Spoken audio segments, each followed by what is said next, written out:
When Eric Sutton, my charming CEO husband, found out I handed a $1 million project to his assistant Vivian Cheney, he figured his 3 months of radio silence had finally broken me. Suddenly he's all, let's go to Iceland for our honeymoon. Vivian heard and threw a fit, threatened to quit. Classic. Eric, who treated her like royalty, freaked out. After 3 days of begging, he bailed on the trip, said it was for work, then handed her my ticket. Later, he shrugged it off. Romance is petty. Work comes first. You're my wife. You get it, right? Right. I just stared at Vivian's new post. A couple selfie, cheek to cheek, hands shaped like a heart.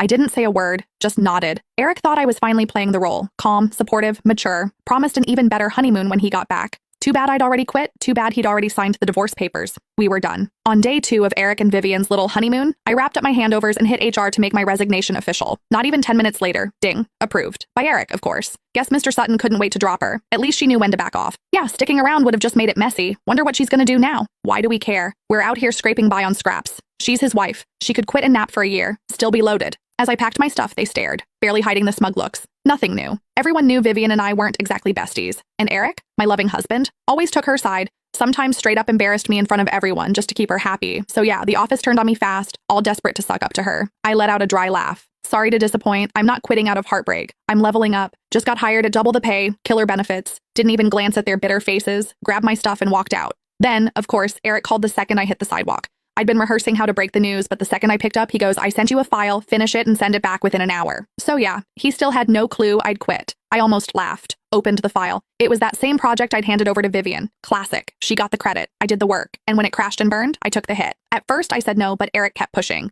When I didn't cave, he hit me with his favorite move, silence. Days of it. Even before we got married, my parents drilled it in. Relationships need compromise. I didn't want us to fall apart, so I gave in. Over and over.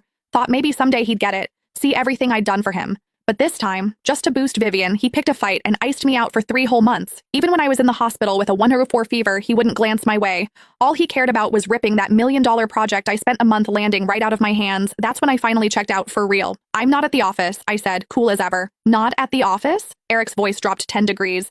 It's work hours, Haley Henderson. You do realize leaving your post means losing a full day's pay, right? Company policy. I know, but I was just about to say I'd resigned when Vivian's voice slid in, all soft and fake sweet. Eric, if Haley doesn't want to, don't push her. I can handle it. Eric turned syrupy in a blink. A total 180 from how he'd just snapped at me. No, you were up late last night. You should rest today. Vivian tried to play humble. I'm not tired, but Eric shut her down. I'm the boss. If I say rest, you rest. You gonna disobey me now? Vivian giggled. I just feel bad for Haley. It's a lot for her. Eric snorted. You think she works harder than you? You're out there locking down contracts. She's at the office doing nothing. And don't forget, she's my wife, part owner. It's literally her job to step up. Just like that, everything I'd done, wiped away with a shrug. No anger, no jealousy, no heartbreak, just numb. I'd been through it too many times.